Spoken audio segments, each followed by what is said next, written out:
우리 오늘 말씀은 오병이어의 기적의 사건을 담고 있는 그런 내용입니다. 이 오병이어의 기적의 사건은 우리가 잘 아는 그런 사건으로서 우리 예수님께서는 이 5개의 떡과 2개의 물고기로 많은 사람들을 먹이는 놀라운 기적을 베풀어 주셨는데, 여러분, 이 오병이어의 기적의 사건은 예수님의 부활의 사건과 더불어서 모든 복음서에서 유일하게 빠짐없이 나오는 그런 기적의 사건으로서 이 성경에서 아주 중요하게 다루고 있는 그런 기적이라고 할 수가 있습니다. 이런 오병이어의 기적의 사건을 통해서 우리는 하나님께서 주시는 여러 가지 메시지를 우리가 생각해 볼 수가 있는데, 우리 하나님께서는 지쳐있고 허기져 있는, 들판에서 방황하고 있는 이 무리들을 보시면서 정말 국률의 마음, 정말 불쌍한 마음을 가지고 계신다는 겁니다. 이런 사실을 통해서 우리는 하나님께서 우리들을 보시면서 어떤 마음을 품으실 수 있을까, 어떤 마음을 가지실까라는 것을 우리가 다시 한번 깨달아 볼 수가 있다는 겁니다. 또한 별것도 아닌 빵 몇 조각과 물고기 몇 마리가 뭐 그리 쓸모가 있었겠느냐고 할 수가 있지만, 아무리 하찮고 보잘것없는 것이라 할지라도 우리 주님의 손에 들려진다고만 하면은 놀라운 그런 역사가 일어날 수가 있다는 겁니다. 뿐만 아니라 우리 주님께서는 감사의 기도를 통해서 우리가 상상도 하지 못하는 놀라운 오병이어의 기적을 베풀어 주셨다는 사실입니다. 여러분, 이 외에도 여러 가지 영적인 귀한 메시지를 우리는 오병이어의 사건을 통해서 생각해 볼 수가 있는데, 오늘 말씀은 오병이어의 기적의 사건 자체나 아니면 일어나는 그 사건이 만들어지는 과정보다도 그 이후에 예수님께서 취하신 행동에 대해서 이 초점을 맞추어서 여러분들에게 말씀을 드리려고 합니다. 여러분, 그때나 지금이나 평범한 서민들에게 있어서 먹고 사는 것처럼 이 중요한 이슈가 없습니다. 요즘처럼 모든 것이 풍족해가지고 맛있는 음식을 찾아 먹으러 다니고 이 다이어트를 하느라 음식을 가려 먹기도 하는 그런 시대 속에서 우리가 살아가고 있지만, 여전히 여러분, 먹고 사는 문제는 인간의 가장 기본적인 그런 중요한 이슈라고 할 수가 있습니다. 그래서 아무리 평등이며 공정이며 정의가 현대사회에 중요한 그런 이슈라고 할지라도 경제가 어렵고 또 경기가 풀리지 않는다고 하면 사람들은 금세 등을 돌려서 뒤돌아서게끔 마련이 되는 겁니다.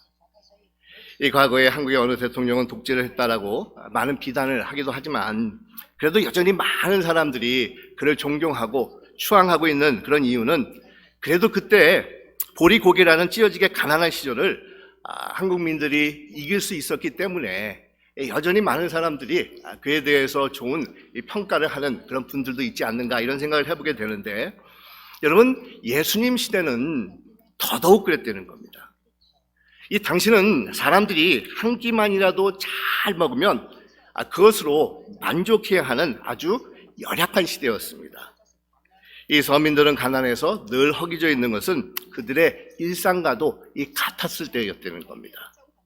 그런데 갑자기 예수라는 사람이 배불리 먹여주었으니 얼마나 고마워들 했겠습니까?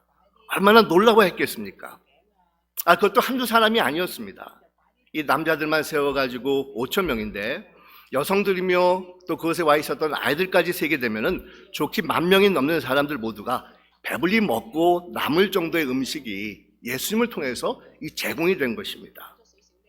이 정도의 음식을 구입해서 제공하려면 빌립의 말처럼 200데나리온이 넘는 액수가 필요했었는데, 여러분, 요즘 돈으로 환산을 해보면은 약 한 25,000불 정도인데, 설사 이 돈을 가지고 있다 할지라도 음식을 쉽게 구입할 수 있는 그런 곳이 아니었습니다.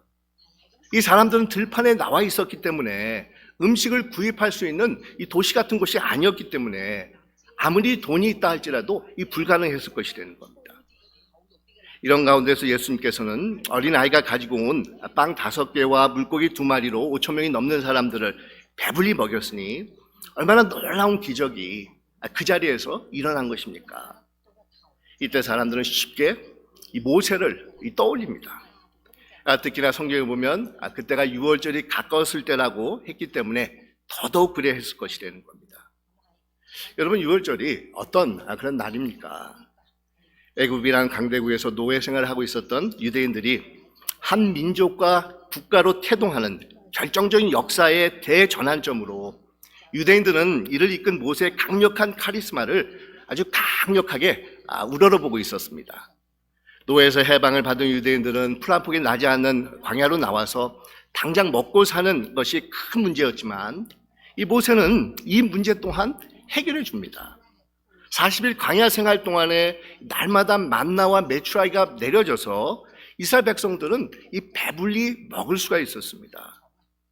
그런데 예수님께서는 바로 이런 모세가 했던 행동과 똑같은 일을 백성들에게 베풀어 주신 것입니다. 그러자 사람들은 놀라워합니다. 혹시 자신들이 기다리고 있었던 모세와 같은 메시아가 예수님이 아닌가라는 그런 마음을 가지고 수군거리기 시작을 합니다. 이 구약 신명기에 보면 우리 하나님께서 모세와 같은 선지자를 보내주시겠다라고 약속을 하신 그런 말씀이 나오는데 예수님이 바로 그 사람이 아닌가? 예수님이 모세와 같은 선지자로서 먹고 사는 문제부터 시작을 해가지고 로마로부터 해방을 받는 것까지 해결해 주실 수 있는 강력한 모세와 같은 하나님께서 약속하신 메시아가 아닌가라는 그런 마음을 백성들이 품기 시작을 한다는 겁니다. 이런 희망의 빛을 보기 시작을 하자 사람들은 열광적으로 예수님을 향해서 환호합니다. 예수님이 제2의 모세다. 즉 하나님께서 약속하신 메시아라는 생각에 이런 들떠하면서 예수님을 자신들의 왕으로 옹립하려고 하는 움직임이 그 자리에서 일어났다는 겁니다. 근데 여러분, 예수님께서 어떻게 반응을 하십니까? 오늘 우리가 읽은 14절과 15절에 보면은 예수님께서 이렇게 말씀을 합니다. 그 사람들이 예수께서 행하신 이 표적을 보고 말하되 이는 참으로 세상에 오실 그 선지자라 하더라. 여러분, 더 프로핏입니다. 그 선지자라는 것은 모세와 같은 선지자, 신명기에서 예언한 그 선지자를 얘기하고 있다는 겁니다. 그러면서 15절을 보면 그러므로 예수께서 그들이 자기를 억지로 붙들어 임금으로 삼으려는 줄을 아시고 다시 혼자 산으로 떠나가시느니라 이렇게 기록을 하고 있습니다. 이 한마디로 예수님은 노라고 외치신 것입니다. 이들의 의도를 아시고는 자리를 피하신 것입니다. 이 민중들이 메시아가 되달라는 그런 요구를 우리 예수님께서는 이 거절을 하신 것이 되는 겁니다. 여러분, 왜 그렇겠습니까? 왜 예수님께서 거부를 하셨겠습니까? 흔히들 이 정치는 이 세력 싸움이라고 하는데 쉽게 5천 명이 넘는 사람들이 자신을 추종하겠다고 하는데 이 마음만 먹으면 불의한 자들을 몰아내고 로마 제국을 물리치고 정의와 평화가 온전히 실현되는 하나님의 나라를 이 기회에 세워볼 수가 있는데도 왜 예수님께서는 이런 기회를 박차고 이 자리를 피하셨겠습니까? 왜 그러셨겠습니까? 우리가 이 점에 대해서 함께 하나님의 말씀을 정말 묵상해 보기를 원하는데 우리 예수님께서 이 세상에 오신 목적이 달랐기 때문이라는 겁니다. 우리 예수님은 이 세상의 왕국을 건설하고 그 나라의 왕으로 군림하기 위해서 오신 분이 아니셨습니다. 예수님의 목적은 이 땅에서 권력을 잡고 부귀영화를 누리는 것은 전혀 아니었다는 겁니다. 오히려 예수님은 그런 것들을 경계하셨던 분이십니다. 그래서 사람들이 자신의 삶의 목적과 가치와 다르게 행동을 하려 하게 하자 정말 환호와 갈채를 뒤로 하고 우리 예수님께서는 의도적으로 산으로 피신을 하신 것입니다. 이런 사실은 후에 십자가를 목전에 두고 빌라도와 나눈 대화 가운데서도 우리가 확인을 해볼 수가 있는데 빌라도가 예수님께 묻지 않습니까? 당신이 유대 사람들의 왕이요. 그러자 예수님께서 뭐라고 대답을 하십니까? 내 나라는 이 세상에 속한 것이 아니오라고 말씀을 합니다. 그러자 정말 세상의 권력과 또한 정치 세계에 파묻혀 있었던 빌라도는 예수님의 이런 말씀을 이해하지 못한 채 과연 당신이 왕이란 말이요? 아니라는 말이요라고 예수님을 다그칩니다. 그러자 예수님께서 말씀하십니다. 당신이 말한 대로 나는 왕이요. 나는 진리를 증언하기 위해서 태어났으며 진리를 증언하기 위해 이 세상에 왔소. 진리에 속한 사람은 누구나 내가 하는 말을 들을 수 있어라고 이 말씀을 하고 계십니다. 여러분, 여기서 예수님은 자신이 오신 목적을 분명히 밝히고 있습니다. 자신은 이 땅에 왕국을 건설하고 권력을 쟁취하고 부귀영화를 누리는 것에 관심이 없다라는 것을 밝히고 계십니다. 오직 진리, 하나님의 진리, 하나님의 나라를 증언하는 데만 관심을 가지고 오셨던 분이 바로 예수님이셨다는 겁니다. 그 진리를 듣고 깨닫는 사람은 예수님이 누구신지를 인정하게 됩니다. 그분은 하나님께서 보내신 진리의 왕이 되신다라는 것을 깨달을 수가 있는 것입니다. 그렇기 때문에 진리를 듣고 깨달은 사람들은 예수님을 진정한 왕으로 섬길 수가 있게 되는 겁니다. 미국 사람이든 일본 사람이든 한국 사람이든 이 진리를 알게 된다고 하면 예수님이 자신 나라의 지도자나 대통령과는 전혀 비교할 수 없는 참된 왕이심을 느낄 수가 있다는 겁니다. 우리 예수님은 이 세상에 정말 잠깐 있다가 사라지는 그런 왕국의 임금이 아니라 정말 영원히 사라지지 않는, 이 세상 어디서도 우리가 누릴 수 있는 평강과 진리가 충만한 하나님 나라의 임금이 되시는 분이 바로 예수님이 되신다는 겁니다. 물론 그렇다고 예수님께서는 우리 육신의 배고픔이나 이 세상에서 우리가 겪는 어려움을 정말 나 몰라라 하시는 그런 분은 아니십니다. 오병이어의 기적을 통해서 이 배고파하는 그런 민중들을 배불리 먹여주시듯이 우리들의 당면한 문제도 지극히 많은 관심을 가지고 또 그 문제를 개입하시기를 원하시는 분이 우리 주님이십니다. 하지만 여러분, 예수님께서 오신 목적은 궁극적으로 그런 것이 아니라는 겁니다. 그래서 항상 우리가 떡을 바라는 그런 신앙의 수준에만 머물러 있다고 하면 예수님은 정말 안타까워하실 것이라는 겁니다. 예수님은 우리로 하여금 진리를 깨우치고 참된 삶을 살게 하려고 이 세상에 찾아오신 분이십니다. 그런데 만일 우리가 이런 예수님께서 깨우쳐 주기를 원하시는 이 진리에 대해서는 전혀 관심이 없고 오직 배부르고 잘 먹고 잘 사는 그런 기적에만 바라는 마음을 가지고 있다고 하면 여러분, 예수님의 마음이 어떠하겠습니까? 이 사람들은 떡을 배불리 먹고 자신들의 왕이 되어서 영원히 먹는 문제를 해결해 달라고 우리 예수님께 열광을 했었을 때 우리 예수님께서 자신을 산으로 숨기신 것처럼 예수님의 심경은 참담한 그런 마음을 가지실 것이라는 겁니다. 그런데 여러분, 어떻습니까? 과연 우리는 무엇을 바라보면서 예수님을 쫓는다라고 이 자리에 나와 있다고 생각을 하십니까? 여러분이 예수님을 향해서 열광을 하고 기대하는 이유가 있다고 하면 과연 무엇 때문에 그렇다라고 생각을 하고 계십니까? 혹시 우리의 왕이 되어달라고 하는 것이 아닙니까?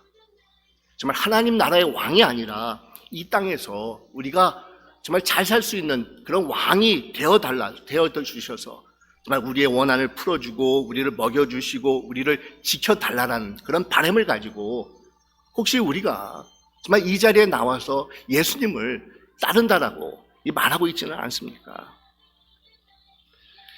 우리 다음 장인 6장, 우리 곧 다음을 계속해서 읽어보면 26절에 보면 자신 곁에 모여 있었던 무리들을 향해서 우리 예수님께서 이렇게 말씀을 합니다.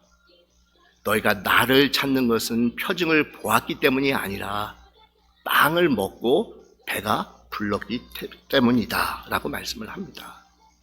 그러니까 진리의 왕이신 예수님을 정말 만나고 진리를 깨닫고 그 진리를 위해서 살아가기 위해서가 아니라 예수님을 통해서 먹고 마시는 그런 문제가 해결되었기 때문에 이 사람들이 예수님 앞에 모여들었다는 겁니다. 여러분, 혹시 우리도 먹고 배부르기 위해서 예수님을 쫓으려는 것이 아닌가라는 그런 질문을 우리 한번 던져볼 수가 있다는 겁니다. 좀 더 잘 먹고 잘 살고 편안하고 만사 형통하기 위해서 예수님을 믿으려고 하는지 여러분 한번 스스로에게 질문해 보시기 바랍니다. 아니면 예수님께서 말씀하시는 진리를 듣고 그 진리대로 살아보려겠다라는 그런 목적을 가지고 예수님을 쫓으려 하고 계십니까? 여러분, 기억하시기 바랍니다. 이런 자들에게 예수님께서는 등을 돌리시면서 산으로 피신을 하셨다는 사실입니다. 한 번, 두 번은 그들의 요구를 들어주십니다. 하지만 계속해서 같은 것을 요구하면 결국 예수님께서는 등을 돌리신다는 겁니다. 우리 예수님께서 이 오병이어의 기적의 사건을, 이 표징을 보여주신 그 목적은 예수님 자신이 누구시며 진리가 무엇인지를 백성들에게 깨닫게 하기 위해서라는 겁니다. 그런데 이들은 단지 자신들의 세상적인 그런 욕망만을 채우기를 원하고 있었다는 겁니다. 그러자 예수님은 이들을 외면하시면서 등을 돌리시게 된 것입니다. 근데 여러분, 성경을 계속 읽어보면 또 다른 한 가지는 자신들의 세상적인 욕구를 채워달라고 열광했던 이 무리들도 이 결국은 얼마 지나지 않아서 예수님을 다 버리고 떠났다는 사실입니다. 이 사람들이 예수님께 다시 찾아왔을 때 예수님이 더 이상 자신들의 세상적인 요구를 들어주지 않으시고 진리의 말씀을 전해주실 뿐이자 이들은 결국은 자신들이 바랬던 것을 얻지 못하게 되고 결국은 예수님을 떠나는 그런 광경을 성경에서 말씀해주고 있습니다. 그래서 예수님께서 뭐라고 말씀하십니까?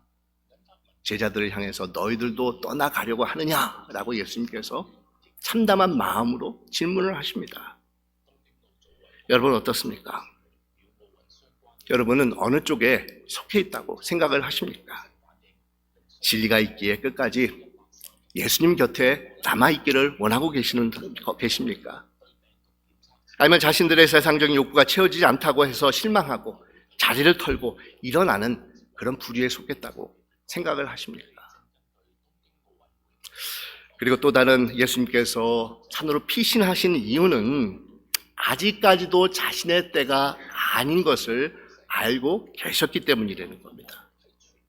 많은 사람들은 예수님을 왕으로 삼으려 했지만 예수님은 아직 자신에게 주어진 시간이 아닌 것을 아셨기 때문에 이 사람들을 피해서 산으로 가셨다는 겁니다.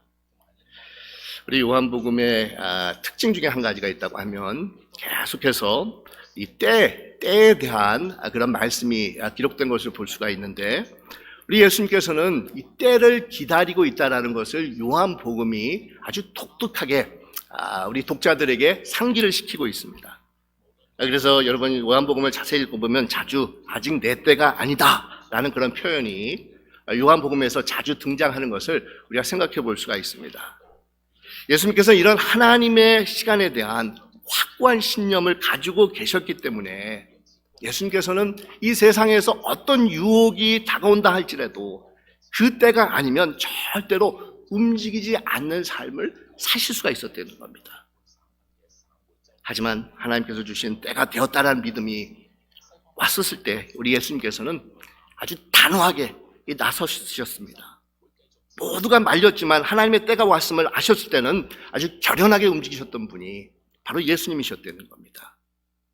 그 다음 장인 7장에 보면 이 재밌는 이야기가 나오는데 우리 예수님의 형제들이 예수님의 기적을 보면서 이런 제안을 합니다. 아니 그런 놀라운 능력을 가지고 있으면 갈릴리 시골에서 행하는 것이 아니라 이 사람들이 많이 모이는 예루살렘 같은 곳에 가가지고 행해야지 성공할 수가 있다라고 하면서 형제들이 예수님께 정말 더 큰 곳으로 가라라고 이 권면을 합니다.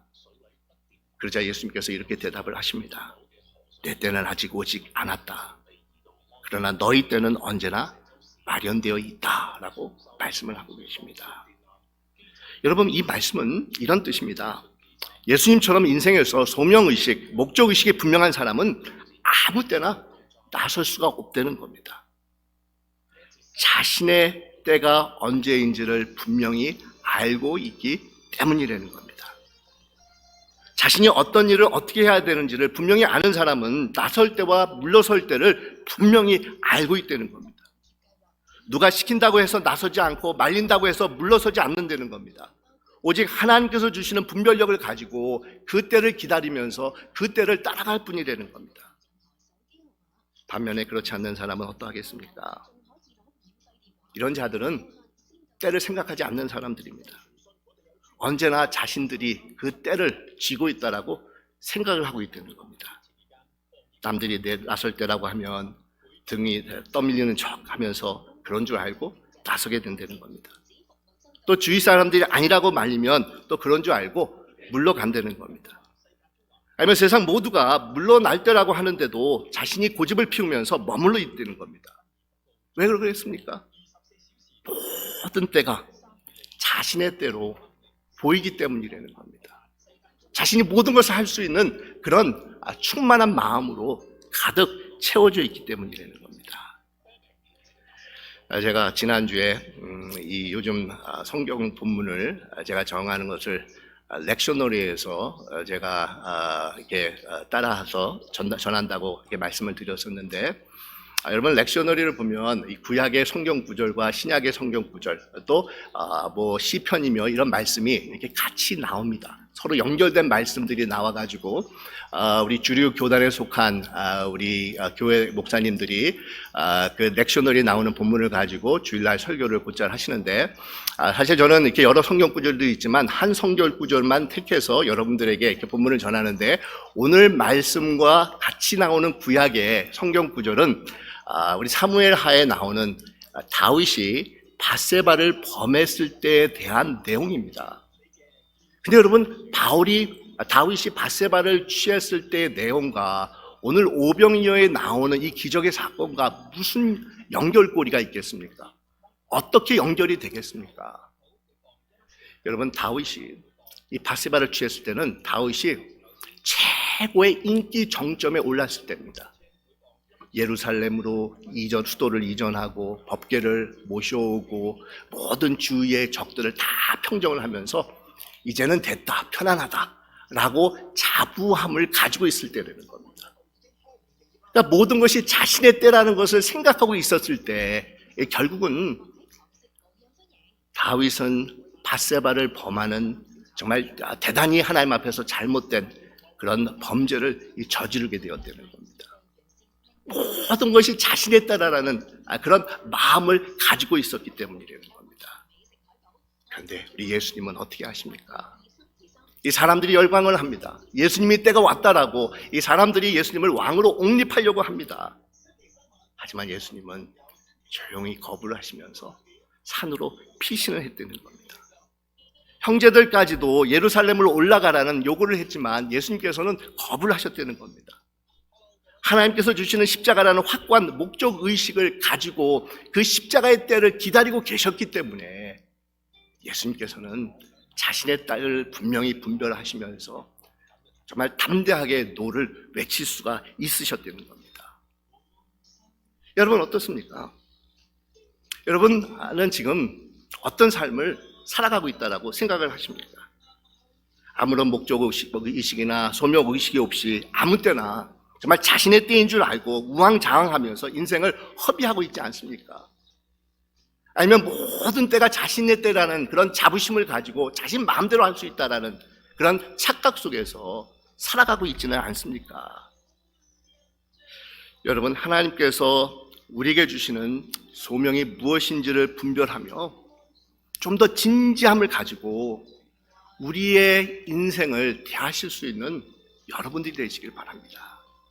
정말 하나님만이 나를 움직일 수 있다라는 그런 생각을 가지고 정말 삶의 자세를 가지고 하나님께서 들려주시는 그런 음성에 귀를 기울이면서 하나님의 때를 따라서 움직일 수 있는 여러분들이 되시기를 간절히 축원드립니다. 그리고 예수님께서 오병이어 사건 이후에 산으로 피신을 하셨던 이유가 있다고 하면 인간들에게서 영광을 받는 삶을 거부를 하셨기 때문이라는 겁니다. 우리 성경에 보면 예수님께서는 자신은 사람들에게서 영광을 취하지 않는다라는 말씀을 거듭 밝히고 있는 것을 우리가 볼 수가 있는데, 예수님의 삶은 오직 하나님의 영광에 초점이 맞춰진 그런 삶이었다는 겁니다. 반면에 우리들은 반대로 살아갈 때가 너무도 많이 있지 않습니까? 유일하신 하나님으로부터 오는 영광은 구하지 않고 인간의 영광을 구하려고 하는 경우가 우리가 가지고 있는 그런 마음의 이 대부분입니다. 영광을 받는다는 것은 인정을 받고 칭찬을 받는 것을 의미하지 않습니까? 당시 많은 사람들은 예수님께서 베푸신 오병이어의 능력을 인정하고 예수님을 정말 칭송하고 있습니다. 만약 우리 같으면 그 환호와 갈채에 취해서 마치 무엇이라도 된 것처럼 우쭐했을 것이라는 겁니다. 하지만 예수님은 그것이 얼마나 가치가 없는 것이라는 것을 잘 알고 계셨습니다. 사람들의 인정과 갈채와 환호는 물거품 같은 것으로서 덮어둔 것이라는 것을 잘 알고 계셨기 때문에 그런 것에 전혀 움직이지 않고 아랑곳하지 않았던 분이 우리 예수님이셨습니다.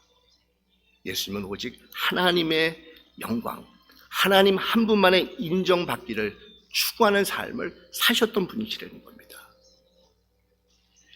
종종 세상에서 돌아가는 것을 보면 우리 하나님의 뜻과 어긋나는 일을 했는데도 세상 사람들이 칭찬을 하고 또 환호를 할 때가 있습니다. 아니면 하나님의 뜻을 정확하게 이행했는데 사람들은 그것을 거부를 하면서 비난을 할 때가 있는 것을 우리가 볼 수가 있습니다. 그렇기 때문에 사람들의 인정과 칭찬을 위해서 살다 보면 하나님의 뜻을 거역하는 경우가 많이 생길 수가 있습니다.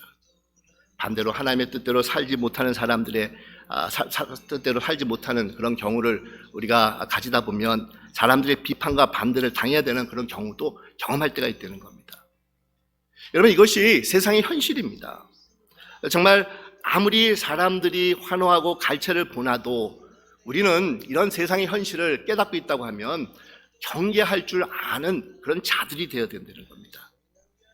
우리 예수님께서는 이 세상 사시면서 사람들이 칭송하고 사람들이 열광할 때 늘 긴장하셨다는 겁니다.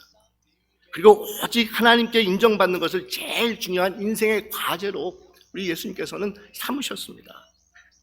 그래서 사람들이 자신에게 이목을 집중시킬 때 우리 성경을 보면 우리 예수님께서는 자취를 감추십니다. 이 베데스다 목가에서 38년 된 병자를 치유하셨을 때도 그러셨고, 또 나면서부터 소경되었던 사람을 고치셨을 때도 우리 예수님께서는 자신을 피하십니다. 기적으로 인해서 많은 사람들의 이목이 집중될 때 우리 예수님께서는 오히려 자취를 감추시는 겁니다. 왜냐하면 자신을 드러내고 스타가 되기 위해서 일하시는 분이 아니셨기 때문이라는 겁니다. 사람들의 칭송과 영광을 추구하는 그런 삶을 살지 않았기 때문이라는 겁니다. 다만 우리 예수님께서는 하나님의 일을 하셨을 뿐입니다. 오직 하나님의 영광을 위해서 묵묵히 힘을 쓰셨을 뿐이라는 겁니다.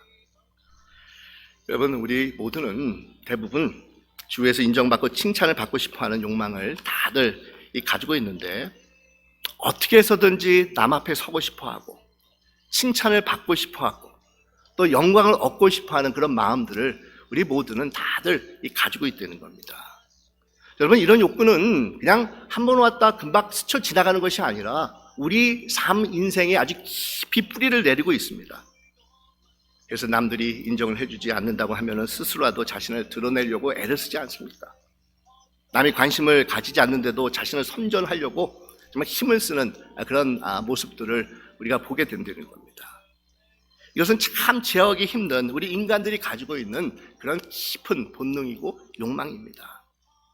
그렇기 때문에 여러분, 세상 사람들이 환호를 하고 영광을 할 때 정말 모든 것을 단호하게 거부를 하면서 산속으로 피하신 예수님은 정말 놀라운 분이 아닐 수가 없다는 겁니다.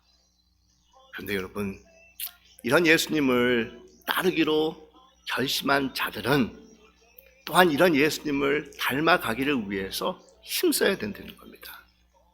만약 그렇지 않는다고 하면 이런 욕구가 우리의 인생을 망치기가 십상입니다. 이 사람들의 칭찬을 의식하며 살다 보면 하나님의 뜻과 어긋나는 그런 인생의 모습을 서슴지 않고 행할 때도 많이 있게 된다는 겁니다. 또한 사람들의 인정을 위해서 노력을 하다 보면 정말 껍데기만 남아있는 자신을 발견할 때도 참 많이 있다는 겁니다. 사람들이 주위에서 칭찬을 하고 또 이렇게 높이 띄워줄 때는 모르지만 그럴 때는 자신이 뭔가 된 것처럼 우쭐할 때가 또 있지만, 혼자 남아서 곰곰이 자신을 살펴보면 자신 안에 아무것도 없다는 것을 발견하게 된다는 겁니다. 여러분, 그렇지 않습니까? 그래서 때때로 사람들은 그런 것들을 잊어버리려고 더욱더 이것저것 세상에 취해서 살아가는 그런 안타까운 그런 모습을 가질 때가 참 많이 있다는 겁니다. 하지만 오늘 말씀에서 예수님께서는 정말 아름다운 뒷모습을 우리 모두에게 보여주고 계시는데, 수많은 사람들이 열광하는 가운데서도 우리 예수님께서는 아무런 미련 없이 훌훌 돌아서서 산속으로 자신의 몸을 감추시는 그런 아름다운 모습을 우리에게 보여주고 계시다는 겁니다. 그런데 여러분, 예수님이 누구십니까? 모든 영광과 존귀와 권세를 받으시기에 합당하신 우리 하나님이시지 않습니까? 그럼에도 예수님은 세상의 영광과 환호를 단호하게 거부를 하십니다. 아주 의도적으로 이 거부를 하셨다는 겁니다. 그리고 자신의 삶의 모든 방향을 하나님께서 주시는 십자가에 맞추어서 그 소명을 향해서 묵묵하게 걸어가신 분이시라는 겁니다. 여러분, 이것이 예수님을 믿고 쫓아가고자 하는 우리들의 삶의 모습이 또한 되어야 한다는 겁니다. 정말 세상이 아닌 오직 하나님의 영광을 위해서 살아가겠다는 결단을 가지고 정말 세상의 그런 칭송과 인정이 아닌 하나님의 인정과 영광을 위해서 살아가는 그런 자들이 바로 우리 믿는 자들의 모습이 되어야 된다는 겁니다. 여러분, 어떻습니까? 우리는 지금까지 어떤 삶을 살아오고 있었습니까? 이제부터는 우리는 어떤 삶을 추구하는 예수 그리스도를 신실하게 따라가는 제자의 삶을 가져야 하겠습니까? 개톨릭 신자로서 많은 그런 기독교적인 시를 쓰신 구상 선생이라는 분이 계신데, 그분이 홀로서 가시듯이라는 그런 시를 쓰셨습니다. 마지막으로 이분이 쓰신 이 시를 여러분들에게 읽어드리면서 오늘 말씀을 마치려고 합니다. 홀로서 가야만 한다. 저 2000년 전 로마의 지배 아래 사두개파와 바리새파의 수모를 받으며 그분이 홀로서 가듯 나 또한 홀로서 가야만 한다. 악의 무성한 꽃밭 속에서 진리가 귀찮고 슬프더라도 나 혼자의 무력에 지치고 번번이 패배의 쓴 잔을 마시더라도 제자들의 배반과 도피 속에서 백성들의 비웃음과 돌판매를 맞으며 그분이 십자가의 길을 홀로서 가듯 나 또한 홀로서 가야만 한다. 정의는 마침내 이기고 영원한 것이요 달게 받는 고통은 값진 것이요 우리의 바람과 사랑이 헛되지 않음을 믿고서 아무런 영웅적 기색도 없이 아니 볼 꼴도 없고 병든 모습을 하고 그분이 부활의 길을 홀로서 가듯 나 또한 홀로서 가야만 한다. 기도하십시다.